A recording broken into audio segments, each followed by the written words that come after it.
सबब नुज़ूल और इख्तिलाफ़ रिवायात। इसका मतलब क्या है?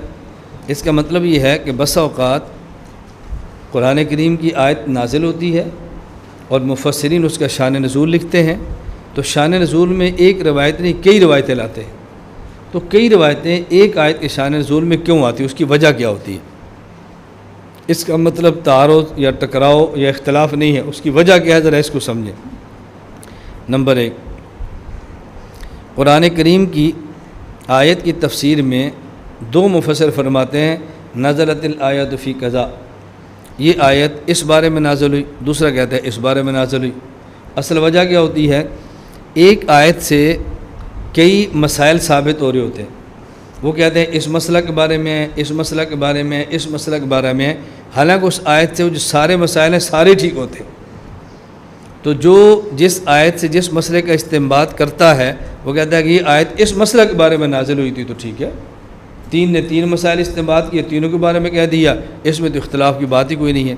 मसलन कुरान करीम में है ततजाफ़ा जुनूबुहुम अनिल मज़ाजिअ, कि अल्लाह वाले रात को उठते हैं, तहज्जुद पढ़ते हैं और अपने जिस्म को बिस्तरों से अलग रखते हैं, अपने पहलू अलग रखते हैं। अब ये किसके बारे में? हज़रत अनस रज़ी अल्लाह ताला अन्हु इरशाद फरमाते हैं ये आयत उन सहाबा के बारे में नाज़िल हुई जो मग़रिब इशा के दरमियान नफल पढ़ते रहते थे, जिसे आप अवाबीन कहते हैं। अवाबीन 6 रकात और ज़्यादा ज़्यादा 20 रकात। मुल्ला अली क़ारी रहमतुल्लाह ने मिरक़ात शरह मिशकात में लिखा है 2 सुन्नत 2 नफल 2 मज़ीद पढ़ें, अल्लाह 6 अवाबीन का अजर अता फरमा देंगे। और मेरा मामूल इतने अवाबीन का ही है, 2 सुन्नत 2 नफल और मज़ीद 2 नफल। आप ज़्यादा पढ़ सकते हैं तो पढ़ें।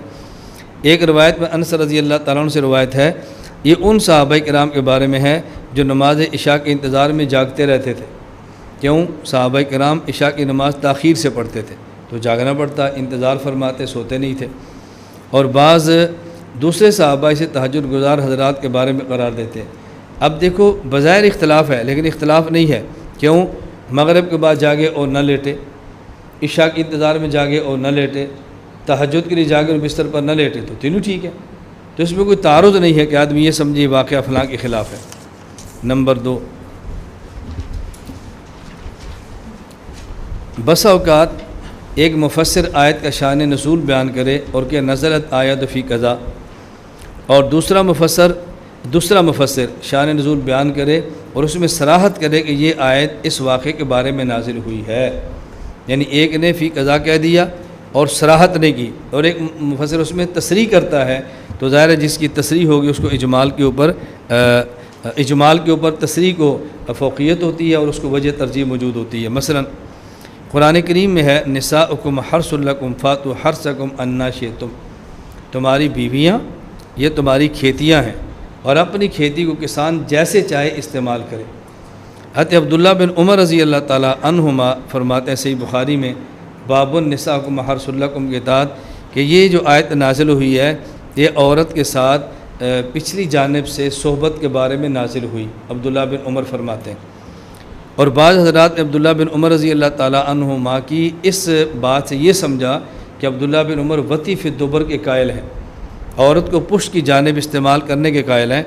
हालांकि ऐसी बात हरगिज़ नहीं है, अब्दुल्लाह बिन उमर रज़ी अल्लाह ताला अन्हुमा इसके कायल नहीं है। क्यों? हज़रत अब्दुल्लाह बिन उमर रज़ी अल्लाह ताला अन्हुमा से बिल्कुल ये सराहत है तफ़सीर इब्न जरीर तबरी के अंदर कि अब्दुल्लाह बिन उमर रज़ी अल्लाह ताला अन्हुमा से पूछा एक शख्स ने कि इन्ना नश्तरिल जवारिया फ़नुहम्मिज़ु लहुन, कि हम बांदियाँ ख़रीदते हैं और उनसे तहमीज़ करते हैं। अब्दुल्लाह बिन उमर ने पूछा वमत तहमीज़, तहमीज़ क्या है? कहा जी फ़िद्दुबर, हम औरत को पिछली जानिब से इस्तेमाल करते हैं। और मैं उफ़ यफ़अलु ज़ालिका मोमिन यफ़अलु ज़ालिका मुस्लिम, क्या मोमिन और मुस्लिम इतना गंदा काम कर सकता है? अब इससे मालूम होता है कि अब्दुल्लाह बिन उमर इसके कायल नहीं है रज़ी अल्लाह ताला अन्हुमा। लेकिन मसला ये है कि अब्दुल्लाह जब ये आयत के तहत वाक़यात अब 2 किस्म के आ रहे हैं। नंबर 1, अब्दुल्लाह बिन उमर रज़ी अल्लाह ताला अन्हुमा ने सिर्फ इतनी बात की है कि ये इस बारे में नाज़िल हुई है। यानी क्या मतलब? औरत के साथ वती व दुबर की हुर्मत को बयान करने के लिए नाज़िल हुई है, हिल्लत और जवाज़ के लिए नाज़िल नहीं हुई। लेकिन पूरा वाक़या बयान नहीं फरमाया, वाक़या क्या था, तसरीह क्या थी, क्या चीज़ पेश आई है, क्यों नाज़िल हुई है। मुजमल बात फरमा दी कि ये आयत इस मसले के बारे में नाज़िल हुई बस। और दूसरे सहाबी जाबिर बिन अब्दुल्लाह रज़ी अल्लाह अन्हु फरमाते हैं और सही मुस्लिम में ये हदीस मौजूद है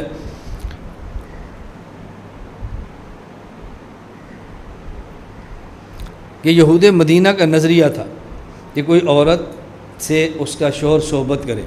अब सोहबत का एक तरीका क्या है, औरत को उसकी पीठ की जानिब लेटाएं, कमर की जानिब, और मुंह ऊपर रखें और औरत से सोहबत करें। और दूसरा तरीका क्या है, औरत को मुंह की बाल लेटाए और सोहबत उसके फ़र्ज अगले हिस्से में करे, लेकिन करे पीछे से। तो उनका नज़रिया यह था कि जो इस तरह अपनी बीवी से सोहबत करता है उसका बच्चा भींगा होता है, आंखें उसकी कुछ चुंदियाँ होती हैं, कुछ देखता है कुछ नहीं देखता, भींगा आँखें उसकी टेढ़ी होती हैं। ये उनका नज़रिया। इस पर आयत नाज़िल हुई, निसाउकुम हर्सुल लकुम फातु हर्सकुम अन्ना शिअ्तुम, ये तुम्हारी खेती है, तुम जैसे चाहो इस्तेमाल करो, चाहो करवट के बाल लेटाओ, चाहो पेट के बाल लेटाओ, चाहो तुम इनको कमर के बाल लेटाओ, तुम्हें पूरा इख्तियार है। आप हैरान होंगे कि अल्लामा सयूती रहमतुल्लाह ने किताब लिखी है, उसमें 121 तरीके जिमा के लिखे हैं, 121 तरीके, और वो किताब हमारी लाइब्रेरी में मौजूद है। ये बात समझ आ गई आपको। अब निसाकुम हर्सुल लकुम का शान नज़ुल क्या है, जाबिर बिन अब्दुल्ला वाला क्यों, उसमें वजाहत है कि इस वाक़े के बारे में नाज़िल हुई, और अब्दुल्ला बिन उमर रज़ी अल्लाह ताला अन्हु वाला इजमाल है, लिहाजा हम तरजीह इस वाक़े को पेश करेंगे।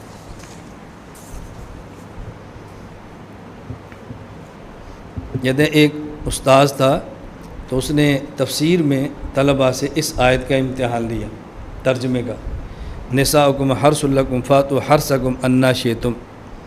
तो उस्ताद ने कहा कि देखो, कुरान करीम की आयत से मालूम होता है कि औरत से जमा फिल फ़र्ज करें या वती फिल दुबर करें, दोनों जायज़ हैं।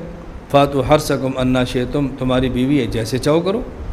और हदीस पाक में मन अता इमरातन फ़ी दुबरिहा फलैसा मिन्ना, जो औरत को पिछली जानिब से हम बिस्तरी करे उसका हमारी उम्मत से कोई ताल्लुक़ नहीं है। तो आयत से जवाब साबित हो रहा है, हदीस से ममानत हो रही है। अब तालिब इल्म कहते हैं उस्ताद जी ये अल्लाह के इल्म में था कि ये इश्काल होना है, इसलिए अल्लाह पाक ने आगे वक़द्दिमू लिअन्फुसिकुम कह के दफ़ा दखल मुक़द्दर किया है कि करना आगे से ही है। ये दफ़ा दखल मुक़द्दर है, वक़द्दिमू लिअन्फुसिकुम, दफ़ा दखल मुक़द्दर तो समझते हो ना, दौरान गुफ्तगू। मैं तलबा से कहता हूँ इस्तिलाहात के तर्जमे करना सीखो। दौरान गुफ्तगू एक सवाल पैदा हो, वो सवाल नकल न करें, उसका जवाब दे दें, इसे दफ़ा दखल मुक़द्दर कहते हैं। और जो इस्तिलाहात की ताबीर मैं आपकी खिदमत में पेश करूँगा ना, आप दुनिया भर में जाएँ फिर ताबीरात पूछें तो आपको अंदाज़ा होगा कि हमारी ताबीरात आसान कितनी हैं। देहाती भी समझते हैं, बच्चे भी समझते हैं, बूढ़े भी समझते हैं, याद न कर सके तो मजलिस में बैठ के मसला समझते हैं कि उन्हें क्या बात समझाई।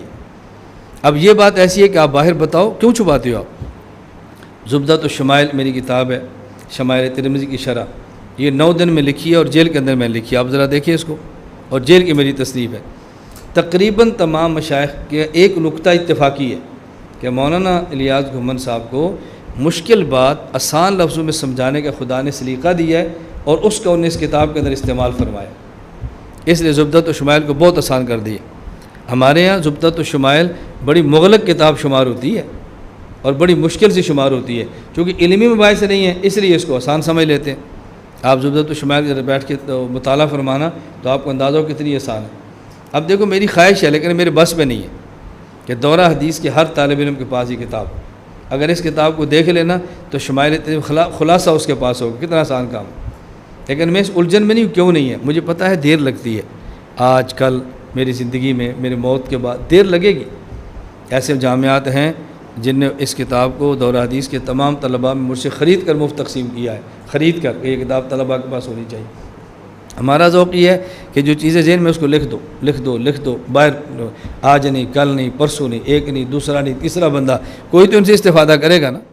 ला इलाहा इल्लल्लाह, ला इलाहा इल्लल्लाह, ला इलाहा इल्लल्लाह, मा लना रब्बुन सिवा। ला इलाहा इल्लल्लाह, ला इलाहा